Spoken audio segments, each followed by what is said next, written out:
உங்கள் அனைவரையும் தமிழன் ஃப்ரேம்ஸ் சேனலுக்கு வரவேற்கிறேன். இந்த வீடியோவில் நம்ம வாழ 2 படத்தை பற்றி தான் பார்க்க போகிறோம். இது ஏற்கனவே மலையாளத்தில் தியேட்டரில் ரிலீஸ் ஆகி ஒரு சூப்பர் ஹிட் படமாகவே ஆச்சு. இப்போ இதை ஜியோ ஹாட்ஸ்டார் தமிழில் டப் பண்ணி ரிலீஸ் பண்ணியிருக்காங்க. ஸோ இந்த படத்தை பற்றி வாழ 2 படத்தை பற்றின ரிவ்யூஸு அண்ட் டீட்டெயில்ஸை இப்போ நம்ம பார்க்கலாம். வாங்க வீடியோக்குள்ளே போகலாம்.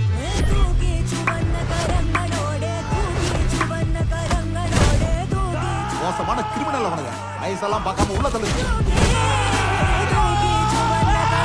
முதல்ல நீ யாரா? நான் அப்பன்டா. இப்போ நாங்க இவங்களை பிடிச்சிட்டோம். போதாத்துக்கு ஸ்கூல்ல கேஸ் வேற கொடுத்துட்டாங்க. வாழ 2 இந்த படத்தினுடைய ஸ்டோரி என்னன்னா, 4 ஃப்ரெண்ட்ஸ் இருக்காங்க.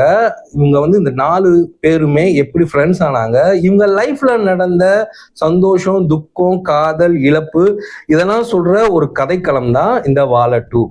இது ஃபர்ஸ்ட் பார்ட் ஏற்கனவே ரிலீஸ் ஆயிடுச்சு, 2024 ரிலீஸ் ஆச்சு. ஸோ நீங்க ஃபர்ஸ்ட் பார்ட் பார்க்கலனாலுமே பரவாயில்ல, செகண்ட் பார்ட் பார்க்கலாம். அந்த ஃபர்ஸ்ட் பார்ட்ல இருக்கிற ஒரு 2 ரெஃபரன்ஸ் மட்டும் வச்சிருக்காங்க. ஆனா அது தெரியலனா கூட பரவாயில்ல. ஏன்னா அது இந்த படத்தினுடைய வாழ 2 படத்தினுடைய கதையையோ ஸ்கிரீன் பிளேயோ எந்த விதத்திலுமே உங்களுக்கு டவுட்ஸ் வர்றதுக்கு வாய்ப்பே இல்லை. நீங்க ஒரு கிளியரா ஒரு ஃப்ரெஷ்ஷான மூவி பார்த்த மாதிரி தான் இருக்கும் இந்த வாழ 2.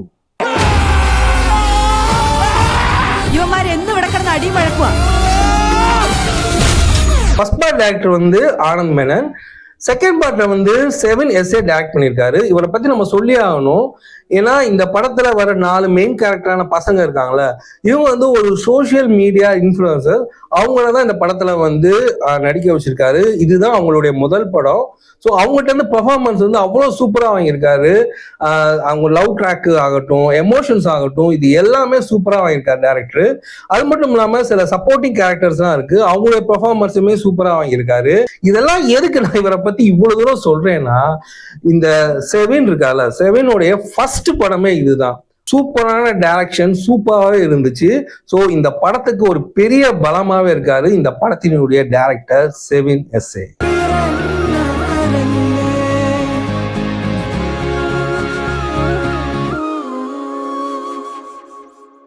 இந்த படத்தினுடைய ரைட்டர் விபின் தாஸ். இவர் தான் ஃபர்ஸ்ட் பார்ட்டையுமே ரைட் பண்ணியிருந்தாரு, செகண்ட் பார்ட்டையுமே இவர் ரைட் பண்ணியிருக்காரு. ஒன் ஆஃப் த ப்ரொடியூசரும் கூட. இந்த படத்துல இவரோட ரைட்டிங் ஒரு பெரிய பலம்னே சொல்லலாம். ஏன்னா ஃபர்ஸ்ட் ஹாஃப் அவ்வளோ ஃபாஸ்டா போகுது, அதுக்கு இவரோட ரைட்டிங் தான். இத்தனைக்கும் இந்த படத்துல எந்த வித ட்விஸ்ட் அண்ட் டர்ன்ஸும் அவ்வளோ பெருசா இல்லைனாலுமே இந்த படத்துல ஸ்கிரீன் பிளே அவ்வளோ அழகா இருந்தது.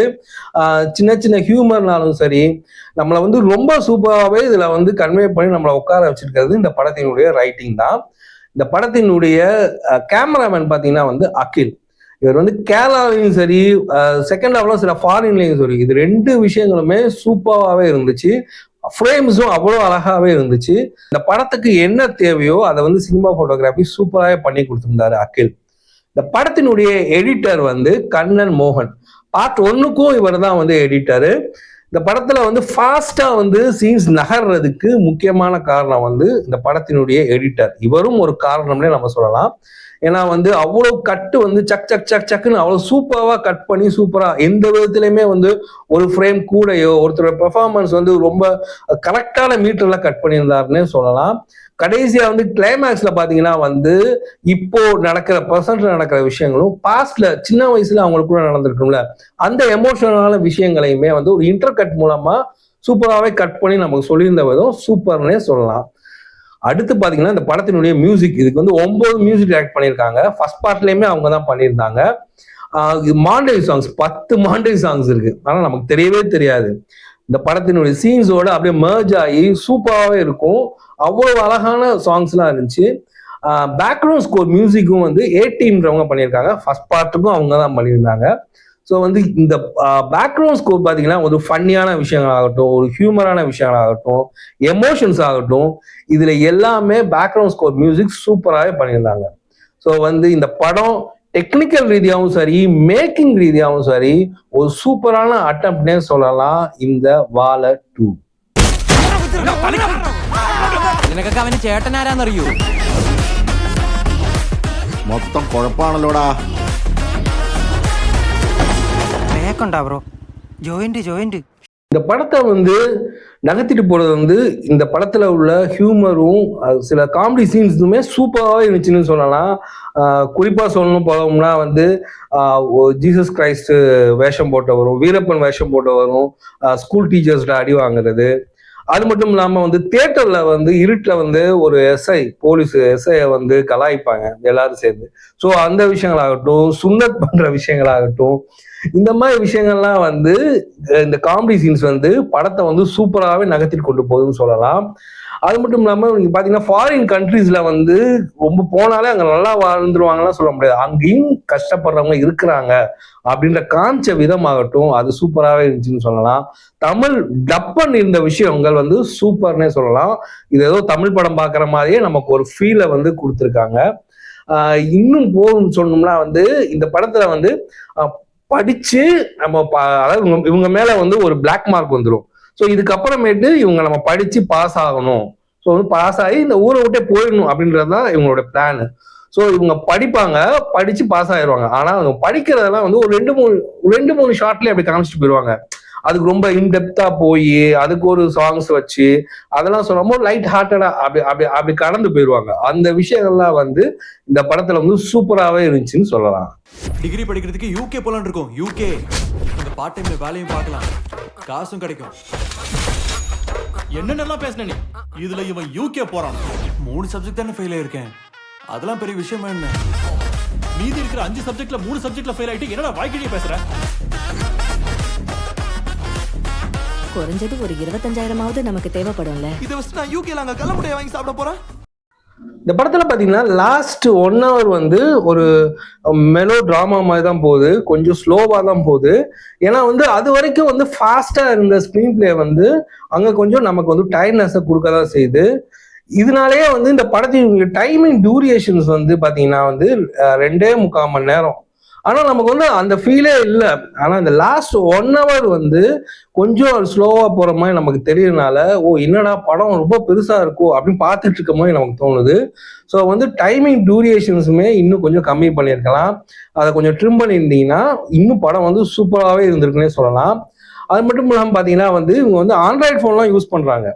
அப்போ ஸோ வந்து ஆண்ட்ராய்டு ஃபோன்லாம் யூஸ் பண்ற காலத்துல வந்து சிடி பிளேயரை வச்சு ஒரு சீன்ஸ் பண்ணியிருப்பாங்க. ஸோ வந்து ஃபோன் இருந்தால் என்ன வேணாலும் பண்ணலாம், இதில் வந்து சிடி பிளேயருக்கு என்னையா வேலை அப்படின்னு நம்ம கேட்குற மாதிரி தான் இருக்கு அந்த சீனை பொறுத்த வரைக்குமே. அல்ஃபோன்ஸ் புத்திரனுடைய கேரக்டர் இருக்குல்ல, அது வந்து ஃபர்ஸ்ட் பார்ட்ல வந்து பேசில் ஜோசப் பண்ண கேரக்டர், அதை அப்படியே தூக்கி கட் அண்ட் பேஸ்ட் மாதிரி அல்ஃபோன்ஸ் புத்திரனுக்கு வச்சிருக்காங்கன்னு சொல்லலாம். ஆனால் பெர்ஃபார்மன்ஸு அவர்கிட்ட ஒரு டேரக்டர் வாங்கின விதம் வந்து சூப்பர்னே சொல்லலாம். இன்னொரு விஷயம் பார்த்தீங்கன்னா வந்து இதில் வந்து பேரண்ட்டுமே வந்து கொஞ்சம் ஃபீல் பண்ணி திருந்துற மாதிரியான சில சீன்ஸ்லாம் வச்சிருக்கணும். 2 பேர் மேலுமே தப்பு இருக்கு, இதுதான் அவங்க சொல்ல வர விஷயங்களே. இவங்க யங்ஸ்டர்ஸ் மேலேயும் தப்பு இருக்கு, அவங்க வந்து ஃபீல் பண்றாங்க, இந்த விஷயங்கள்லாம் நினைச்சு ஃபீல் பண்றாங்க. ஆனா பேரண்ட்ல வந்து எந்த விதமான ஒரு ஃபீலிங்ஸுமே இல்லை, எமோஷன்ஸுமே இல்லை. அந்த பேரண்டோட கேரக்டர்ஸ்லாம் வந்து அப்படியே இருக்கிற மாதிரி நமக்கு ஒரு ஃபீல் ஏற்படதான் செய்யுது. இன்னொரு விஷயம் பார்த்தீங்கன்னா வந்து ஸ்கூல்ல வந்து ஸ்கூல் கேம்பஸ்குள்ள வந்து ஒரு பையனும் பொண்ணும் ஸ்டூடெண்ட்ஸ் 2 பேருமே வந்து நின்று பேசிக்கிட்டு இருப்பாங்க. ஸோ அதை வந்து ஒரு டீச்சர் ஒரு சார் பார்த்துட்டு வந்து என்ன நீங்க இங்கிருந்து பேசிக்கிட்டு இருக்கீங்க அப்படின்னு சொல்லி அந்த சீனை வந்து அப்படியே டெவலப் பண்ணி அப்படியே கொண்டு போவாங்க. அது ஒரு மேஜர் சீனாவே இருக்கும் இந்த படத்துல. ஆனா அந்த மாதிரி விஷயங்கள்லாம் இப்போ இந்த காலத்துல கிடையாதுன்னு தான் நான் நினைக்கிறேன். ஏன்னா வந்து ஸ்கூல்ஸ்ல வந்து கோயட் ஸ்கூல்ஸ்ல வந்து ஒரு கேர்ளும் ஒரு பாயும் வந்து நின்று பேசுறது வந்து ஒரு பெரிய விஷயமாவே பார்க்க மாட்டாங்க. அவங்க அப்படியே கேஷுவலா அந்த விஷயத்த வந்து டீச்சர்ஸ் வந்து கடந்து தான் போவாங்க. ஆனா வந்து இவங்க என்ன தனியா நின்று பேசிக்கிட்டு இருக்காங்க அப்படின்னு சொல்லி அவங்கள போய் பார்த்து அவங்ககிட்ட சில விஷயங்கள்லாம் பேசி அந்த விஷயம் அப்படியே பில்டப் பண்ணி போய் அதுதான் வந்து ஒரு மேஜரான விஷயமாவே நம்ம கண்ணுக்கு முன்னாடி கொண்டு வந்து நிப்பாட்டுவாங்க. Wow nostalgia.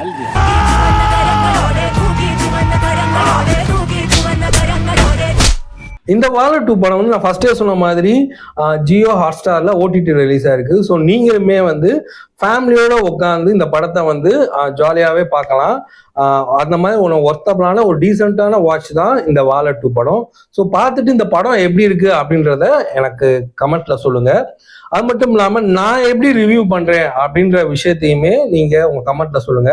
அப்பதான் என்னுடைய தப்பெல்லாம் நான் சரி பண்ணிட்டு ஒரு நல்ல ரிவ்யூவை நான் உங்களுக்கு தர முடியும்னு சொல்றேன். ஸோ இது வரைக்கும் என்னோட சேனலை பார்த்த உங்கள் அனைவருக்குமே நான் நன்றியை தெரிவித்துக் கொள்றேன். அது மட்டும் இல்லாமல் எங்க சேனலை வந்து தொடர்ந்து சப்போர்ட் பண்ணுங்க, சப்ஸ்கிரைப் பண்ணுங்க, லைக் பண்ணுங்க, ஷேர் பண்ணுங்க. ஸோ அடுத்த வீடியோவில் நான் உங்களை பார்க்குறேன். அது வரைக்கும் டாடா, பாய் பாய் அண்ட் ஜெய் ஹிந்த்.